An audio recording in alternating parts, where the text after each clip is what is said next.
Real traders don't always make money. Real traders are going to, tell you the good, the bad, and the ugly because they all exist. I'm doing this 20 plus years. I have not seen someone who makes money every week. I haven't seen it. And we've been, on the other side of the fence for tens of thousands of traders. So I think it's disingenuous. I think that it's not real, and I think it gives people a false sense of security in what it is they're doing. And not only that, there are paper trading platforms out there that are very easy to copy and paste P&Ls and stuff like that. So buyer beware.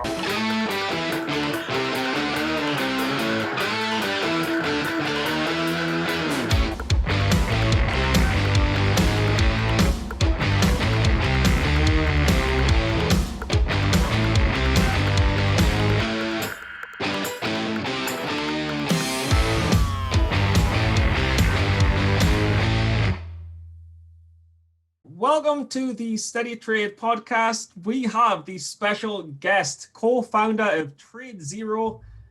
He's the man who made hard to borrow stocks easy to short for those with small accounts. Dan Pipitone, welcome to the show. How you doing?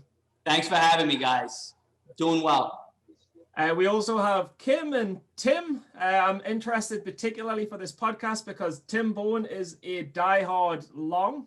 So I'm interested to see how Tim and Dan get along as Dan is. Remember, nine years of bike trading career, I was 95% a short seller. Okay. And where were you back then, Dan? Where were you back then? I remember the days of getting in the chat on Thinkorswim every goddamn morning. We got to bring you back to the side. Yeah, every morning. Chatting with those guys, you got 1,000 shares of this, you got 1,000 shares of that, and we used to change brokers every 6 months because the borrows. So yeah, where were you back then? It's so funny that you mentioned that because sort of the evolution of what we've done. And you're right.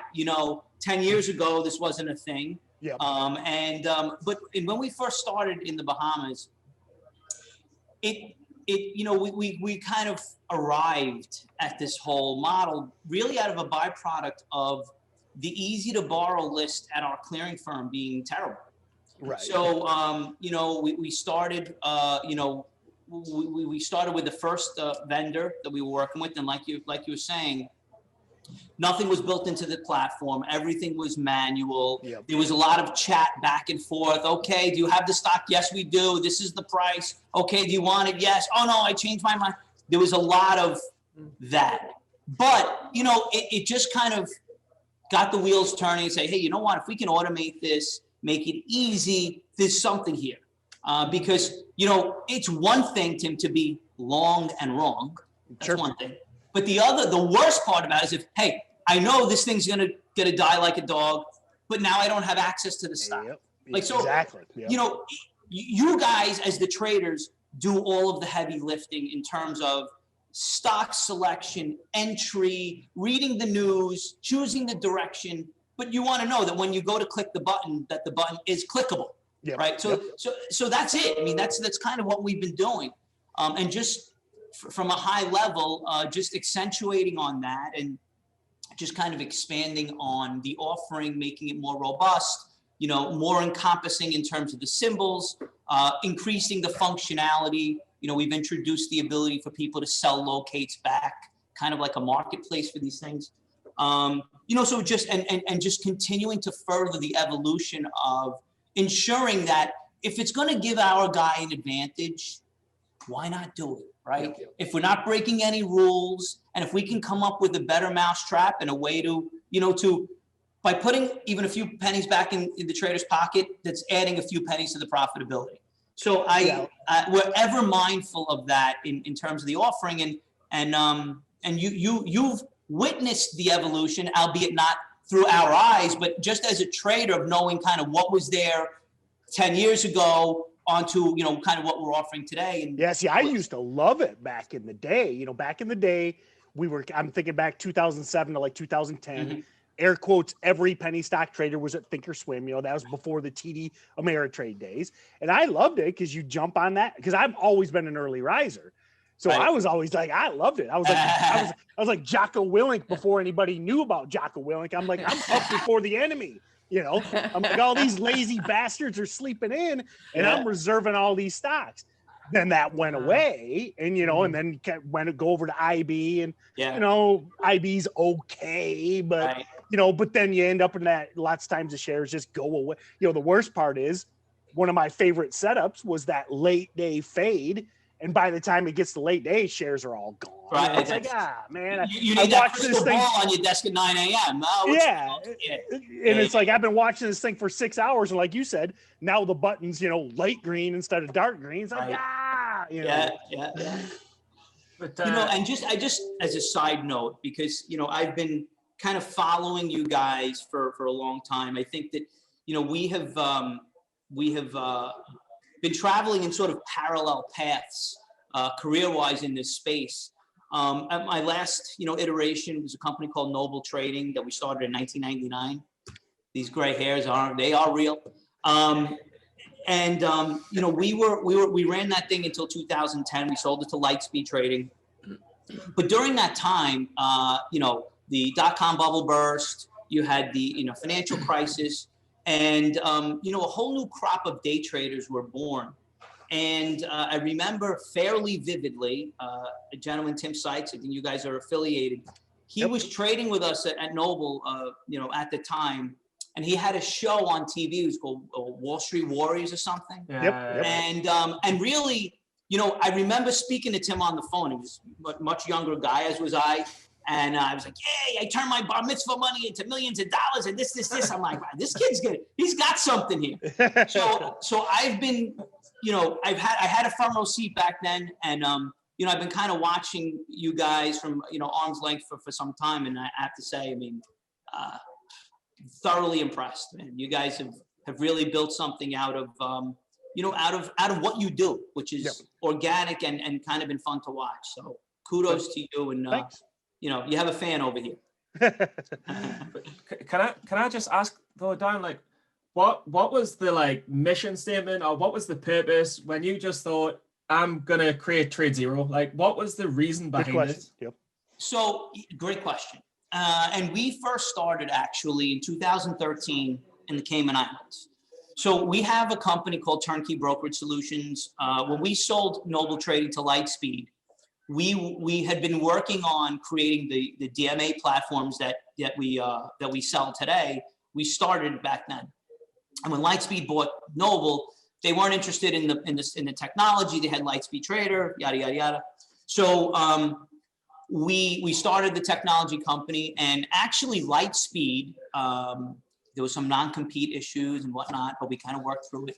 But they became a customer of ours on the platform side. And were using my web trader up until December of last year. So we created a broker neutral technology company. One of our other customers was a company called DMS Bank. They are, you know, fairly large institution based out of the Cayman Islands. We partnered with them on the first iteration of TradeZero. The idea was doing commission-free trading. You know, we were very accustomed to, you know, into how the rebates work and the payment for order flow, having just, you know, sold Noble Trading. So, you know, we said, you know, if we can get the right pricing, we have the technology, we should be able to put forth a commission-free model. So in 2013, we launched TradeZero offshore, months before those guys in Silicon Valley even were. I was just going to say, this is way before Robinhood. Yeah. Literally, Tim, I mean, I sat here in New York when we were kind of back and forth to Caymans when we were setting it up. And I watched these two guys describe our model on Robinhood. And listen, to their credit, I mean, they've knocked the cover off the ball. They've made onboarding and investing super easy, maybe too easy, says state of Massachusetts. But I was blown away. Just real quick on that point. My son, you know, is finally getting a little bit interested. Right. Oh boy. So he's like, hey, he's like, Dad, everybody's got Robinhood. I'm like, that's cool. Throw a couple $100 in there, you blow up, whatever. Right. But I was blown away. I'm like, so let's set up an account. I'm like, that was it. That's it. 3 minutes. Holy shit! I already bought Snap. Yeah, it's crazy. So we wanted to do commission free. We thought that there would be some legs there. You know, we thought it was a great idea, and but having just sold a broker dealer in the US, being totally transparent, we weren't really looking to jump right back into that regulatory fray. And so, you know, we're starting offshore, and that's kind of how the idea and the concept was born. We had the technology, and we always knew that it became very apparent early on that when you're doing that sort of service bureau business, each broker dealer, there's not going to be a scenario where the firm is just going to take what you have, right? Every customer, every broker dealer has potentially thousands of their customers that have wants, needs, and desires. So it just became too much. You know, it's just not something that we were looking to further. And so since that day, you know, all of the white label deals that we had in place at Turnkey have since been, you know, ended through, you know, those contracts ending. And so now, you know, we're really the only users at TradeZero proper of the technology that we built. Wow. I just have to tell you, Don Seymour from DMS, he's he's one of the guys featured in my books. I interviewed him for Conscious Men and Women of Finance. I will. It's just such a small, incestuous world. It's a small street, right? The street goes globally, but it's a small street. You know, it's funny, our first time down in the Cayman Islands, it's a quick story. You know, DMS Bank, what do we know? From New York, we know that they had offices in Rockefeller Center, actually, the global company. Yep. And we get down to Cayman, and we're in the Caymans, all excited. And we're in the car rental place. Literally, the guy behind us is wearing a DMS Bank shirt. On the radio that's playing, they're talking about DMS Bank. I'm like, holy wow, these guys are, so yeah, they are, you know, as you know, as it relates to that island, I mean, they are, you know, a fairly big powerhouse institutionally in Cayman. And Don's story of like how he was able to create DMS all goes back to a school teacher, and how the school teacher totally took him under her wing. And just, you know, there's just how things get created because one person changes your life is just, it's just, you know, it's so powerful. Yeah. And when he told the story, like I just, you know, I was sitting in the conference room in New York City, you know, all the fanciness, and then it's like back to where it all began. And it just gives you chicken skin, you know, goosebumps, because you're just like, wow, that one person, domino effect on everything now that we're sitting in, you know? Yeah. Yeah. Very really, cool. really cool stuff. And true. I mean, it's just like, you know, we're presented with opportunities like every day, you know, where we can do something to say, you know, we can do this or we can do that. And just as a matter of practice, first being mindful of those decisions. And then secondly, understanding, you know, especially for someone like myself, where I got my fingers in a lot of things, I touch a lot of people, and I'm ever mindful of kind of just what you're saying. You know, so a word this way or that way, or another 5 minutes of my time this way, that can really make the difference of someone's a good day or not a good day. And then that can matriculate on into a month, or, you know what I mean? So hearing those stories is really powerful, you know, especially from people who are successful and have done it. Can I just ask, Dan, with Robinhood, they position themselves as a very long-based broker. Yes. How would you position TradeZero? I'm just curious for, like, when you're reaching out to potential traders, what can they expect?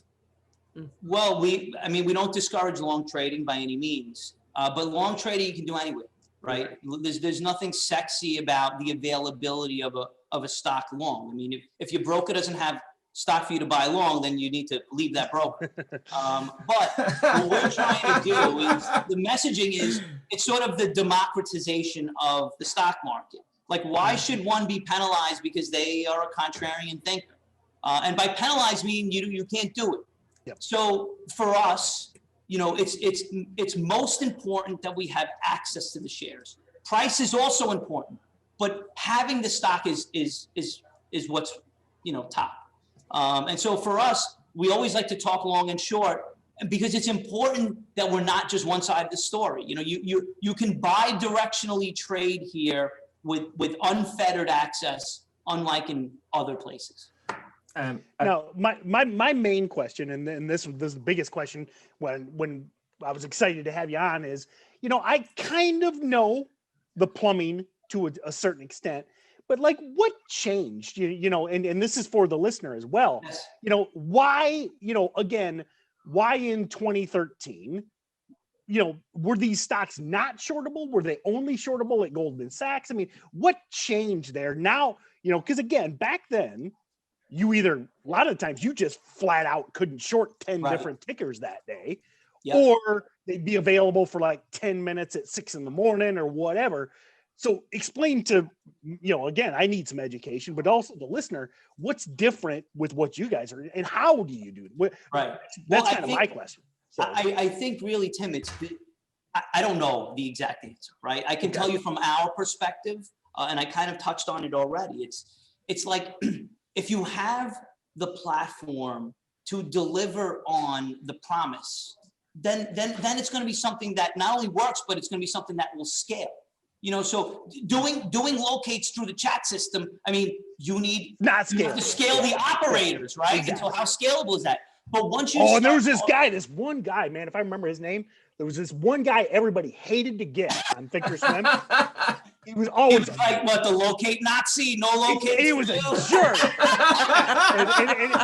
I mean, I'll pick a name. How about Steven? That's a good name. And like everybody in the Tim Sykes world would be like, "Oh, I got Steven today." That's great. That's so awesome.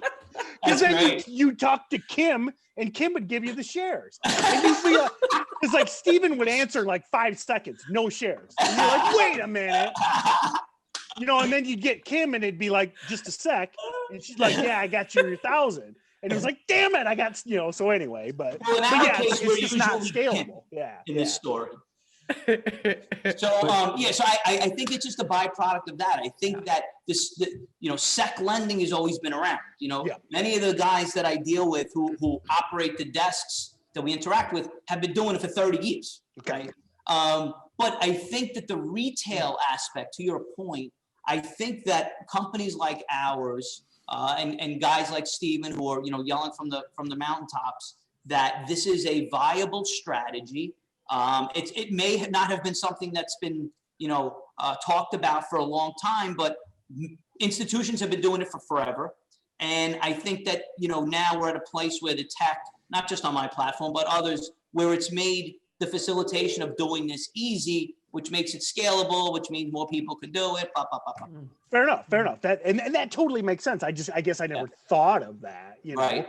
The fact that again there was only like 5 of those guys. Right. You know, how do you scale that to thousands of penny stock traders? You can't. You know, and then another broker might just, well, we just don't want to deal with it because we didn't have the technology. Okay, fair enough. That's it. So, yeah, but I just have to jump in. Like, I remember when I used to be with IB, and I was taking $3,000, $5,000 losses not all the time, but I took a few $5,000 losses.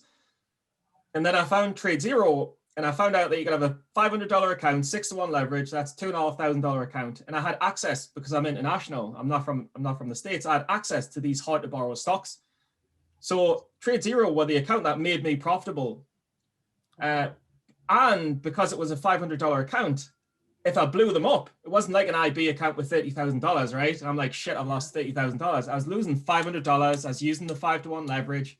I had access to 2,500, but I was only blowing up 500 if I did blow up. And I had the access to the hard to borrow stocks that you cannot really get unless you've got the $20,000, $30,000 account.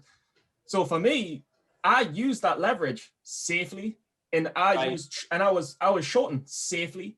But I want to ask you, what would you say to people who say shorting's dangerous, leverage is dangerous, shorting's like, what would you say to those? Because for me, it's my key to profitability, but to others, you've got to say it's risky. Like leverage in and of itself it means risk. It's inherently, you know, you're gonna accelerate when you're right and when you're wrong. I mean, so it is risky. By nature, it's risky because you're using funds that aren't yours, right? But it's also very powerful. And when you talk about shorting, you need a margin account. You need to have access to leverage just by nature of what shorting is. You're borrowing stock. So and then you also have, you know, theoretically speaking, you know, stocks can go up unlimitedly, right? So theoretically, losses can be, you know, that little infinite loop sign there. But at the end of the day, that's not reality, right? Because there are risk systems and whatnot, and stocks don't go up forever also. Where stocks can only go to zero, the losses are finite. But again, if you're on margin, that doesn't mean that you can't go negative on your account. So the use of margin, it's funny. 2003, I think it was, we were running Noble Trading, and very happily with $4,000 or $2,000, a retail investor can come on and get 2-to-1 leverage and do whatever it is they wanted. And then, with the onslaught of day trading, and I guess people losing money day trading, the SEC, FINRA, or NASD at the time, in their infinite wisdom, came out with the pattern day trading rule under the auspices of protecting the investor. Let's protect the investor, because if you have 25 grand, now I'm going to give you 4-to-1 leverage, which in my mind, look, that accelerates the risk. It's anti what they were trying to do. Well, I mean, that's like pretty much, I mean, remember, that I say this quote all the time in relation to the PDT, but that Ronald Reagan quote, the 9 most dangerous words in the dictionary is "I'm from the government and I'm here to help." Right. I mean, it's like, so it's just where these numbers were chosen, how they were chosen, why. It doesn't make any sense. So out of what was supposed to be investor protection, I feel gave investors a longer rope to hang themselves with, because at 4-to-1 margin, I mean, we see it all the time. People max out, and it's unfortunate. So caveat, yes, margin can be dangerous if not used properly. My own personal opinion on shorting is that, yes, there is a whole set of fees that are introduced that you need to be comfortable with before you get into a short.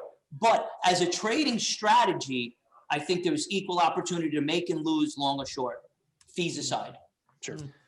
No, but I mean, Tim will maybe contest this, but I mean, look, he won't contest this, but I've tracked, say, 400 stocks that gap up more than 25% every single morning, and just the fact of the matter is, roughly 66% of them fail. Like roughly 66% of them fail. So the average is the probability is that if you either go short every gap or you go long every gap, your edge is in shorting. Like when it comes to these low price stocks, they fail. Your edge is in shorting. So the more profitable strategy is on the short side. However, in 2020, in 2021, with all of these Robin Hooders, how high will the stock go before it comes back down? And there's another round of $600 checks from what I hear going out. So fasten your seatbelts, boys. And and again, just for Dan, Stephen and I kind of have this battle, but a lot of it's just having fun on the podcast. But my biggest point is, and Stephen knows this, he just likes to, Stephen's like likes to goad me. It's a lot like, we've known each other like 4 years now. It's good. He's like my son. He just does. This like the son you never wanted. Where's my coat? Anyway. But where's my tools? But my biggest point is when you're talking about and Stephen knows this, my biggest thing when I'm on social media and stuff, I know that on social media, I'm talking to newbies. Okay. Yeah. And the biggest dilemma is if you're a complete newbie and if your losses are 6 times the size of your wins, it doesn't matter if 66% of these fail. And when you take huge losses, you got to make so many good trades just to get back to break even. And that's why I beg people. And again, hey, nothing, obviously, again, you can buy stocks at TradeZero too, so get a TradeZero account. But, that's always my point is to the complete newbie that's logging on Twitter or going on StockTwits or wherever. Right. It's like, listen, at least if you buy this gapper and it drops and flatlines the rest of the day, well, that sucks. You lost. But if you get squeezed because you shorted something in pre-market and your losses are 5 times or 6 times the size of your wins, you're gonna struggle. That's who I'm talking to, whether it be the podcast or on social media. So. But yeah, I mean, I think to your point, Tim, both long and short, it's the trading plan. First of all, there needs to be one, and second of all, it needs to be adhered. Well, that's it. It's like if you got no stop. I mean, you're screwed long or short if you got no stop. Exactly. But yeah, it's just for us, again, it's just a matter of making sure that people have the access. Yep. They do what they will, but if you want to do X, we want to make sure that we can facilitate X. Can I just check, like, if you thought business, I mean, surely with this influx of traders, surely with sports betting being off, lockdown, these checks that are coming through, people working from home or not working, being furloughed, like, how's TradeZero been affected? Because I know we see like E-Trade's booming, we see that Robinhood are booming. Like, how have you handled the change in your business? Well, we've tripled in staff this year, literally. I think we went from a head count of like 27, we're like 80 now. Jeez. Congrats. Listen, it's been insane, right? I am the last iteration, Noble Trading, we ran it successfully, we sold it, but there was only 8 of us, so for me personally, it's been beyond eye-opening. And it's been a true learning experience in how to delegate and how to make sure that you're able to let go of. You can't do everything, you know what I mean? So for myself and my partners, it's been a real learning experience. And I'm not saying that the mission is complete, because I'm stressed out every day. We just hired 2. I don't even know who they are. I don't know their names. So, like, that whole getting comfortable with that dynamic of you're not going to be able to be personally invested in every, and that's still, as I even say those words, it like freaks me out. So it's been great. Big picture's been huge, but for my own personal, like my own mindset and mentality, it's been a struggle, and I'm still struggling with it because I'm used to being hands-on, so. Well, geez, that's it. It's funny, just, actually not to scare you, but that's one of the reasons I actually sold my business was we were still growing, we were doing well. But the bigger it got, the more my stress got. And it was just like, and I'm like, this, and I just think, it's just, well, me and you should probably speak offline, Tim. Right. I'm telling you, every morning I wake up and listen, I love what I do. Me, and same with the business. I love it, but I'm not having fun a lot of days. You know what I mean? This is, and I think I coined this phrase. Somebody Google it and let me know. I've said this since like right before I retired. Owning a business would be awesome if you didn't have employees or customers. It would be incredible then. Can I just how we've handled it? Growth in terms of head count. We've ensured that from a development roadmap. I'll never forget my CTO's words mid-February. Dan, I'm nervous about what's happening. We need to stop everything right now and just focus on core infrastructure. Thank God he said that. So it's been we've been a little bit ahead of it. Luckily, we've had some folks in the right places making good decisions to keep things moving that way in the right direction. Can I just ask what do you think you've done well, and what's something that you thought that you could have done better, or that you kind of didn't do as well on as you could have? What we've done well is keeping the lights on. I think that is really throughout this whole pandemic is the fact that the system has been super reliable. Any of the issues we've had have been super minor. There's been nothing newsworthy to that front. So I think we've done an amazing job at that. That being said, I have a laundry list and a huge pipeline of things that, of dates that have passed where we were supposed to have made the deliverable, right? One of the main things, we have a membership on the floor of the New York Stock Exchange Amex for options trading. There's 6 guys down there executing institutional option order flow for, you name it, the largest institutions in the world. And this is kind of like my brother-in-law has been a trader on the floor, his whole professional career. So when we bought the broker-dealer, they were, partnered with this one and that one who's not paying on time, this and that. So I was like, just come under our license. We'll get the membership, come under us. And by the way, you guys do what you do, but I feel at some point in the near future, we're going to be able to plug you guys in on the floor into the front end platform. So for some of my bigger options traders, sort of like a velvet rope experience where, you know, if you're someone in Minnesota and you want to speak to the guys on the floor of the Amex and maybe either call in an order or send the order there, like creating a different level of service for options traders specifically, where if you can imagine, you know, a Raymond James or a Susquehanna, if they know that they're interacting with TradeZero and on the other end of some of the shows that they're getting is retail order flow, it's pretty powerful.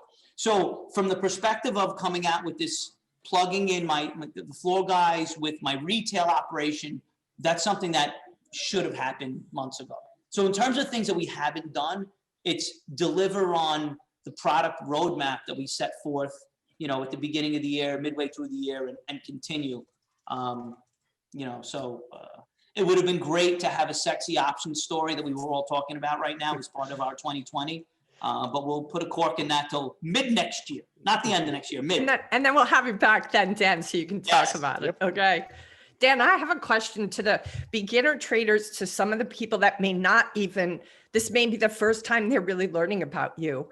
Mm-hmm. What is it that they need to know? What is somebody who's brand new, the baby traders, yes, what is it that they need to know about you and what you represent for them? Well, I think that for us, we represent a place that will, you know, provide them in the U.S. totally commission-free experience. We will provide them equal access to long and short. But for the new trader, I think we're even getting ahead of ourselves. The new trader, as we alluded to earlier, the trading plan is important.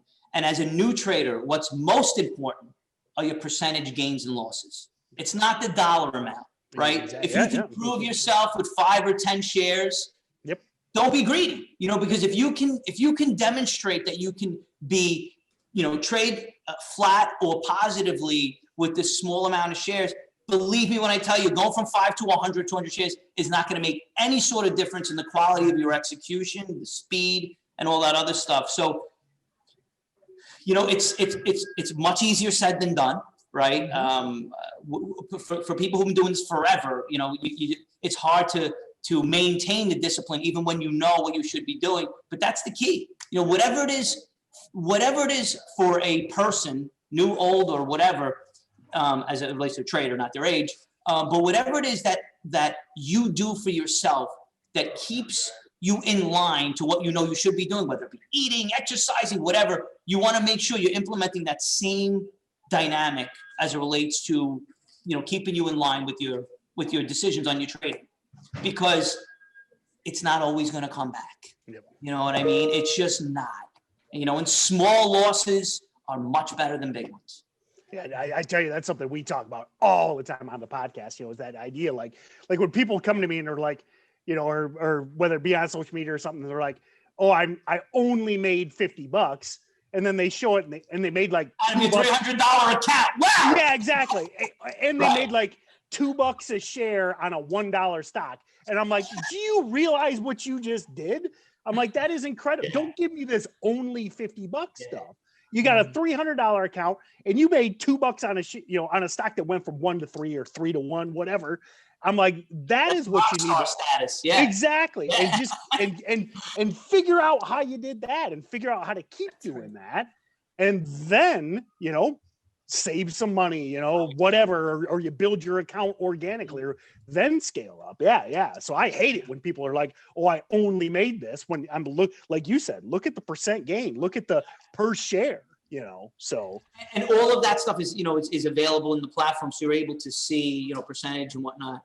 The other thing is too is paper trading. You know, there's nothing wrong with paper trading.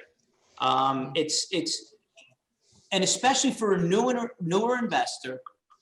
Some of the platforms that we sell aren't really geared to the new person. You kind of have to have an idea as to what you're looking at. So if you feel that you need to have the same tools that the pros do, then it makes a lot of sense for you to download a copy of the software. You can try it for free. You know, even though it's delayed data, it at least, you know, where to click, when to click, you know, and all that other stuff, so that some of the mistakes you potentially make, you know, with real money, you wouldn't be making. So it's always a good idea when you're trying a new platform The mobile, obviously not. Anybody can pick up the mobile and go. But if you want to use a more robust platform, it's always a good idea to make sure you try it before you actually, start committing real dollars. Yeah. Stephen will probably argue with me on this as well. But something I always say, I'm like, listen, if you're shorting your first 1 million float 400% runner with real money, man, you need to freaking reconsider your decisions, okay? Because it's especially if you're new. I mean, people, it's like, wait, you sell before you buy. I got a negative position. It's like get the mechanics figured out before you try to shorten this 400% runner. What you just said there, you identified a very unique situation in that there was a low float. So obviously, the person who's shorting should know the fact that they're to look for the fact that there's a float size and whatnot. So it's with education that you can hopefully know what things you are to look for before you're entering into a trade. That's basically just know what you own, right? Or know what you're borrowing. It's just know what you own. If you're shorting a stock and it's a 500,000 float, million float, the volume's 20 million pre-market. I mean, there's a very, very good chance, unless you've got your hotkeys ready to get out on the button, you're gonna get smoked. And you just need to know this. I'm just curious to know, like, Dan, what do you think about all of these people on Twitter who just all post profits all the time and never post losses? And then the real new guys, just think I'm rubbish at trading because they don't know the truth. Yeah. Well, look, I've been doing this a long time. I've been real traders don't always make money. Real traders are going to, tell you the good, the bad, and the ugly, because they all exist. I'm doing this 20 plus years. I have not seen someone who makes money every week. I haven't seen it. And we've been, on the other side of the fence for tens of thousands of traders. So I think it's disingenuous. I think that it's not real, and I think it gives people a false sense of security in what it is they're doing. And not only that, there are paper trading platforms out there that are very easy to copy and paste P&Ls and stuff like that. So buyer beware on anything that's posted on the internet as where people are touting ridiculous profits. If that can't be verified, then I would keep that at arm's length. My second main question is, actually Stephen was kind of filling me in a couple weeks ago, and that's why I was like, hey, let's get Dan on. Can you, again, this is kind of, I'm learning this stuff along with the listener. Can you explain like the fee structure and the auction type idea? Because I admit I'm a little naive. I did not realize, which is exciting, but if you couldn't kind of explain this a little bit. Sure. So the locating product that we built is kind of like a level 2. If you're familiar with looking at a level 2 window, it's set up like an auction, right? So the best ask price is the institution and or trader that is looking to sell the stock at the cheapest price. So in the level 2 window, when you're looking at the best ask price, let's say the stock is 10 by 10.01, right? That means at 10.01, if we're looking at it, we can buy at 10.01. There is someone selling at 10.01. If there's only one person there selling 100 shares at 10.01, and then the next best price at 10.02, if we bought 100 shares at 10.01, the stock would now go to 10.02.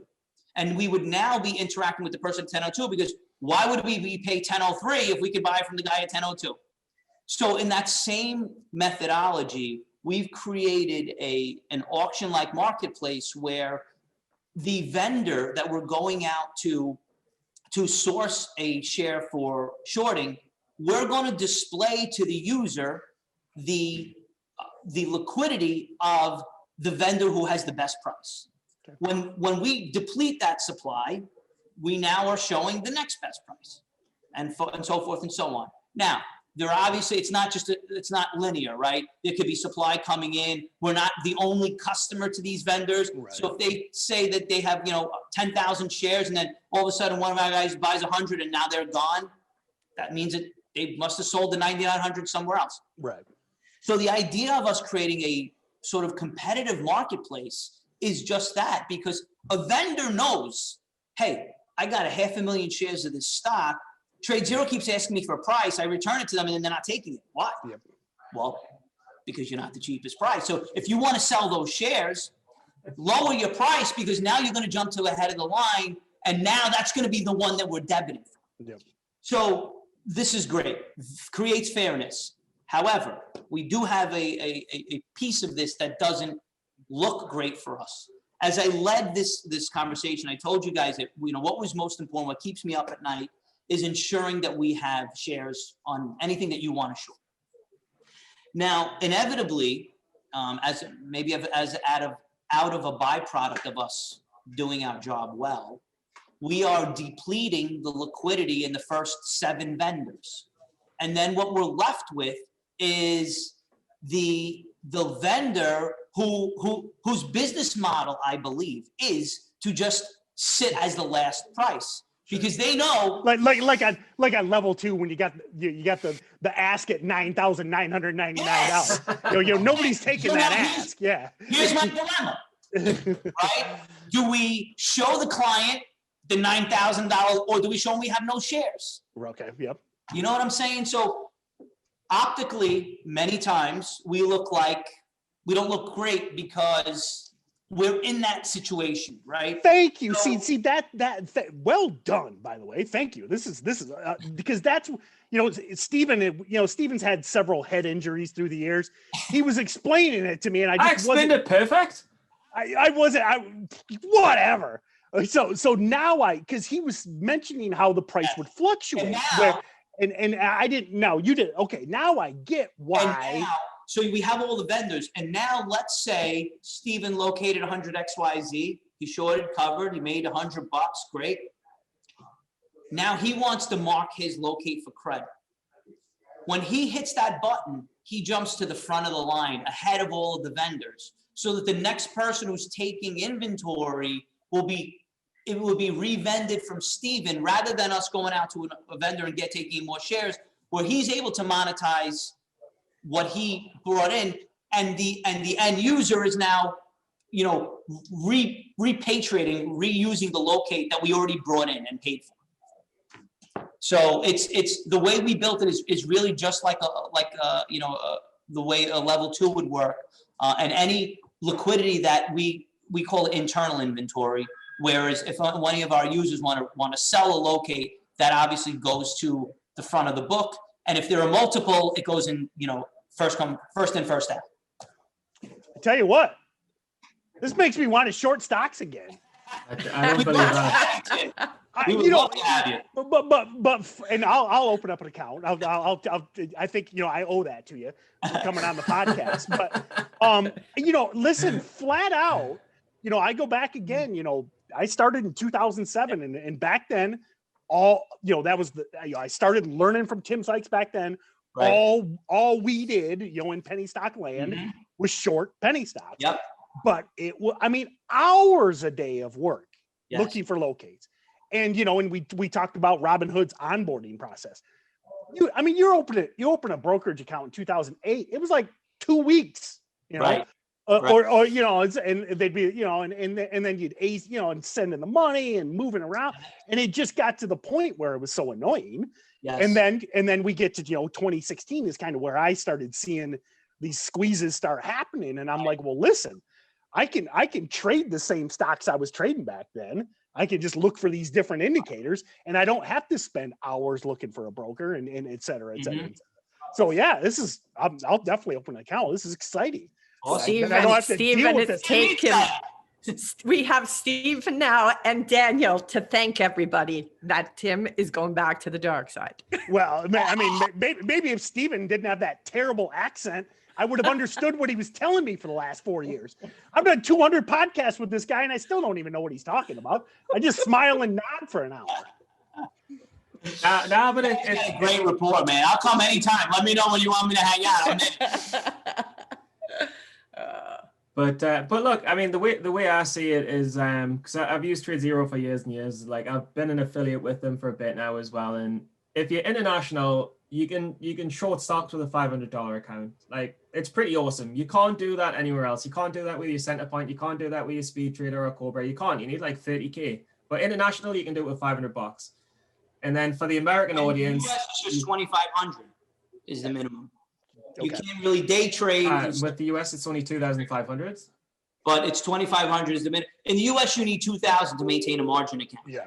So 2,500 is the firm minimum, you know, giving you a little bit of a cushion over the two.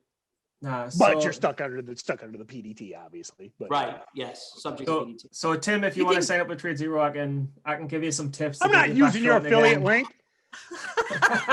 Dan, send me your affiliate link. I want you to get the. I want you to get it. Yeah. What, Dan? Do you think they'll ever change the PDT rule? In one way, I hope so. In one way, I don't. You know. Yeah. I don't know. I don't know. Yeah. I see them getting more egregious with this stuff. Honestly, who knows? I wouldn't have seen it coming, to be honest with you. So. Do you guys have any other final questions? Yeah. Last question for me. I mean, again, you've been in this for, I think you said 20 plus years, maybe longer. Yep. But I mean, you know, we talk about this a lot and just how wild, you know, I felt the shift in 2016 and then it's like 2020, we obviously went vertical with the shutdown and stimulus checks and sports betting.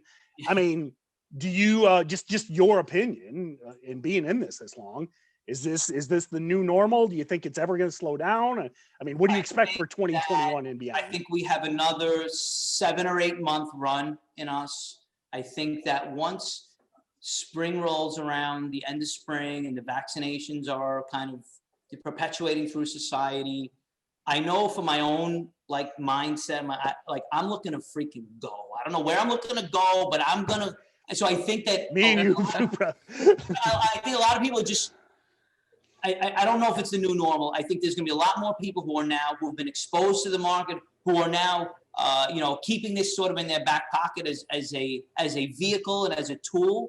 I don't know if the all day trading is going to persist once life starts opening back up again. Mm-hmm. It's in one way I kind of hope it does, but as a person, I want life back and normalcy back, and we'll take whatever that brings with it. Believe me. Exactly. Kim? I think this has just been an eye-opening conversation. And again, just reiterates just how many, you're just an amazing person, an amazing human being. Fun, yeah. And just love that you created something that the marketplace wasn't providing. Yeah. And that is just, that's entrepreneurship at its best. And just seeing a need, meeting that need, and, being decent about it. It's just, it's what it's all about in my book. So it's really nice to meet you. And it's opened my eyes to understand more about shorting because, of course, Stephen has been whispering in my ear that that's the way. Oh, you didn't understand what I was saying? You just nodding?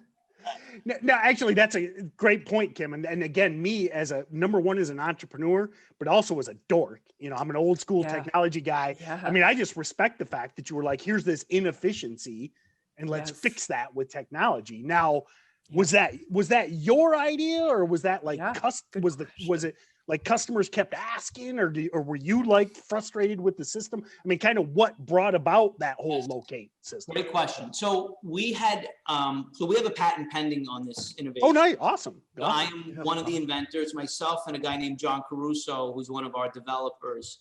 So we were talking about where this came out of was.